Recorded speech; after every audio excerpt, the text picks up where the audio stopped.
আসসালামু আলাইকুম বন্ধুরা, এটা হচ্ছে জাপানের বড়দের মেনজের গাইড জ্যাকেটের। এখন খুব মন দিয়ে দেখেন, দুইটা গাইড একদম সেম, একদম সেম। এখন সব হচ্ছে ছেলেদের কালার এবং কত লাক্সারি ক্যাটাগরির ফেব্রিক্স দেখছেন, সব দামি দামি ফেব্রিক্স এবং প্যারাশুট কি পরিমাণে।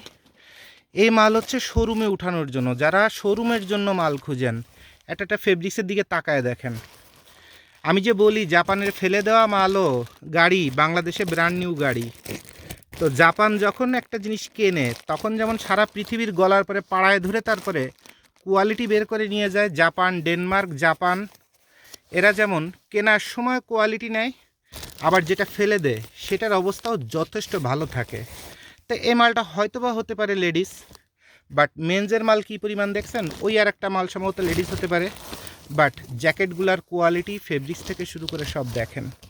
আর এই ক্যাটাগরির জ্যাকেটগুলো কালারগুলো দেখছেন, মানে শোরুমে উঠালেই অনলাইনে নিলেই কাস্টমার আপনার পেমেন্ট দুই হাত ভরে মন খুলে আপনারে দিতে বাধ্য এর এক একটা জ্যাকেটে। তা আমার কথা হলো যে গাইড জিনিসটা হচ্ছে ফেলে দেয়া জিনিস। এখন গার্মেন্টসে অর্ডার দিয়েও মানুষ কোয়ালিটি কন্ট্রোলার অর্থাৎ কিউসি থেকে শুরু করে কত কিছু রাখে, তারপরে একটা ভালো মাল বানাইতে পারে না। আর গাইটের মধ্যে এই কাপড়গুলো কথার কথা যদি 150 টাকা 200 টাকা করে এক একটা জ্যাকেট পান, তো আপনার তো মহা খুশি হওয়া উচিত।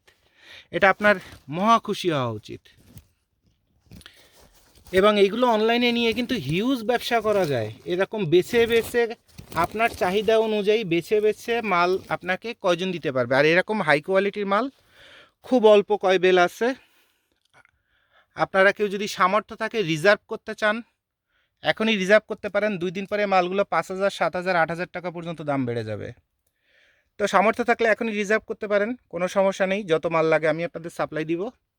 আর এখানে ছেলেদের মাল অনেক বেশি পড়বে এবং এগুলো যারা দোকান মালিক তাদের জন্য হচ্ছে এরকম জাপানি সুন্দর সুন্দর জ্যাকেটগুলা। ঠিক আছে।